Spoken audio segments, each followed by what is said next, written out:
But I'll try to talk loud. I know some people stand in the back. I have a little toast planned, but before I do that, I just really want to thank my mom and dad. They spent a lot of work getting ready for this, and they're not going to be able to do it for too much longer. So we'll enjoy it now when we can. I could speak forever about Adam and Doug, because I love them both very much, and they're both close to me. But I kind of saw a different side of them when we had kids and they became uncles. So they love coming over and spending time with Cal and Bodie. And one of their favorite things to do is to read them books, especially ABC books. But the problem is that Calvin wants to read the same books over and over and over again. And the material is getting kind of old. So I wrote a new book for them to read to Calvin and Bodie. And it's called, hold on a second. It's called Meet the Crubbards.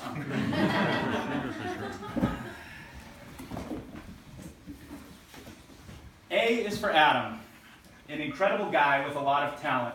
He's the most creative of our clan. Once a prodigal son, now he's become a family man. Although he hasn't moved back yet, he returns as often as he can. He's the best, I wouldn't trade him in, even though he can be a slob. I will overlook the candy wrappers hidden under the couch the day that he gets a real job. B is for Bond, James Bond.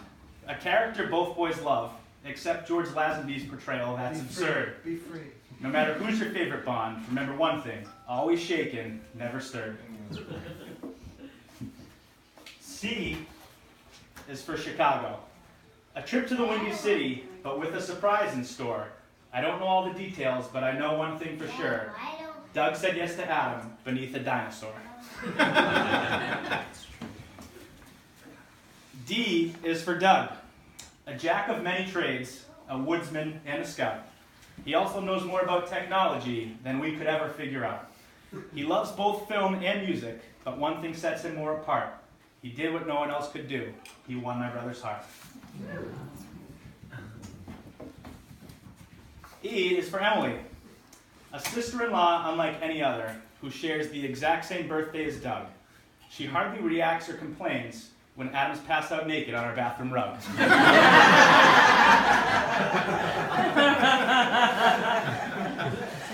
F is for fishing. A week spent on the lake, and Doug went fishing every day. On the day he finally caught one, the catch took all his wits. Unfortunately, when he went to cook it, he chopped it all to bits. Hey,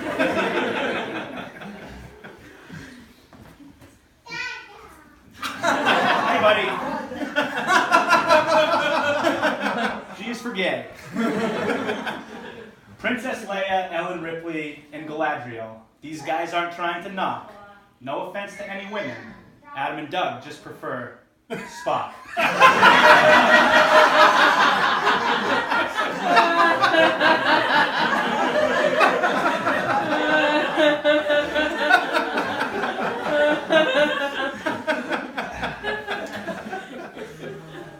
H is for Hop Hog, a hamlet on Suffolk County, Long Island, the place where Doug comes from.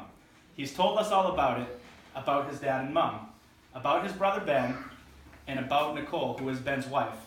Adam's very lucky to have two great families in his life. I is for in-laws.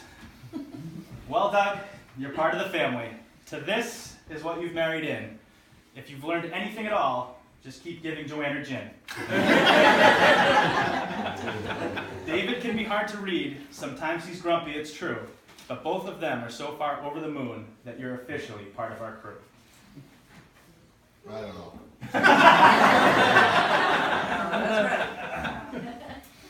J is for Jaws. Summer doesn't officially start until we all put on our shark apparel and gather around and watch Jaws and drink when we see every yellow barrel. That's some bad hat, Harry, is a line we like to quote, but you better chug your beer when Brody says you're gonna need a bigger boat.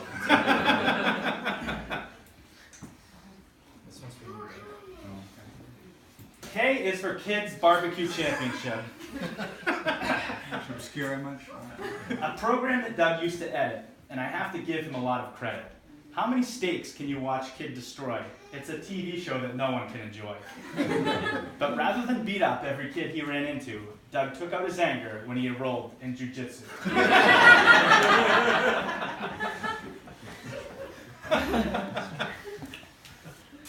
L is for libations. Beer, cider, scotch, vodka, wine, rosé, dark and stormies, Moscow mules, mimosas, bellinis, aperitifs, digestifs, limoncellos. These are just a few of their favorites. But there's one that's off limits, of course. If Adam ever drinks tequila again, Doug may be asking for a divorce. I think that's thanks to you, partly, Jeff.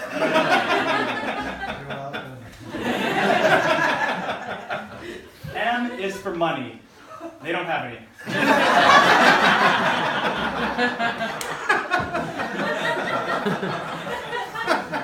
N is for niece.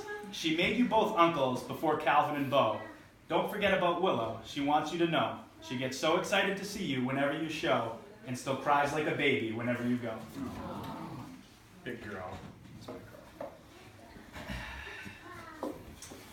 O is for offensive. Credit card swipes, mooning Suki, and wink it forward. Yeah. Crude, awful inside jokes that most of you don't know. But what's most offensive and downright wrong is singing songs of Terry Schiavo. P is for poop. Let's highlight it. Adam's number 2 habits are really a disgrace. Rather than pooping in private, he prefers a public place. He took pride in it was a personal hobby to take a shit in the bathroom of a hotel lobby. But on the other hand, Doug's taken many a dump at my house.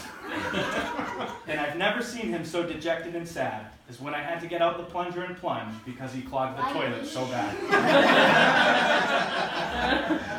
This happens.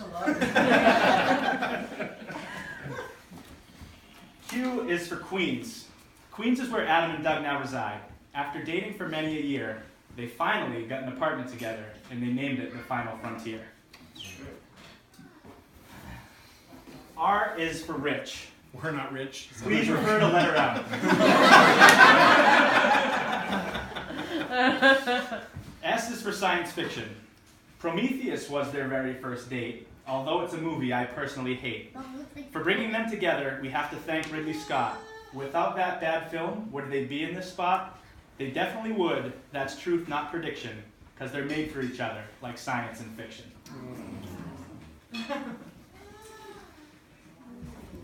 T is for Thanksgiving, the most stressful day of the year in the Crescenzi household, and it's only increasing as our parents get old.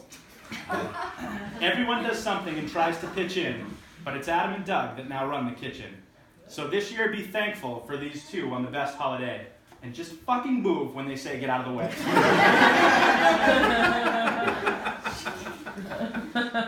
U is for uncles. Adam and Doug love our boys. They do anything for them, it's true. They'll be there whenever they're needed, and will watch over them their whole lives through. The gunkles are getting great practice with our little lads, and maybe someday they'll be uncles and even better dads. Hush, all the crowd. V is for video games. Growing up, Adam played with Josh, and Doug played with Ben.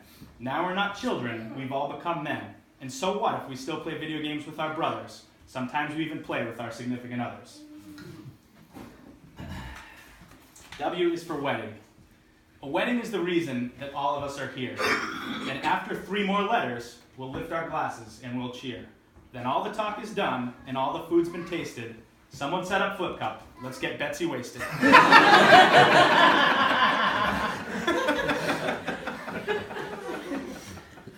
X is for Xmas. Christmas is a time to rejoice, a time for holiday cheer. Christmas Day they spend on Long Island, and then they celebrate here. It's not about presents, gifts, or things under the tree. It's about being together, one happy family.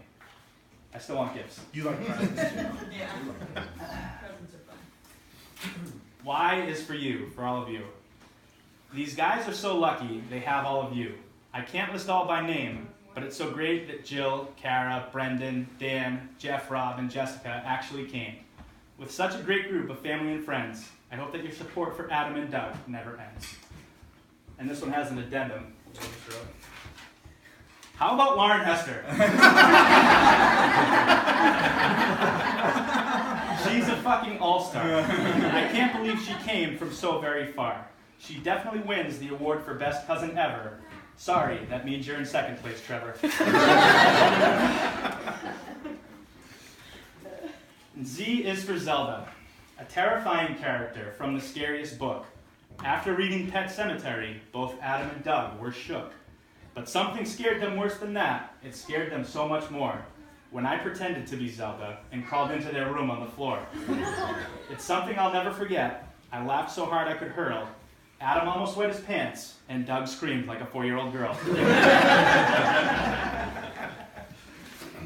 So that's our story, all the way from A to Z. Now please, raise your glass and cheer with me to two of the best guys you will ever know, to happiness, health, and love, wherever they go. Cheers to Adam and Doug. Cheers.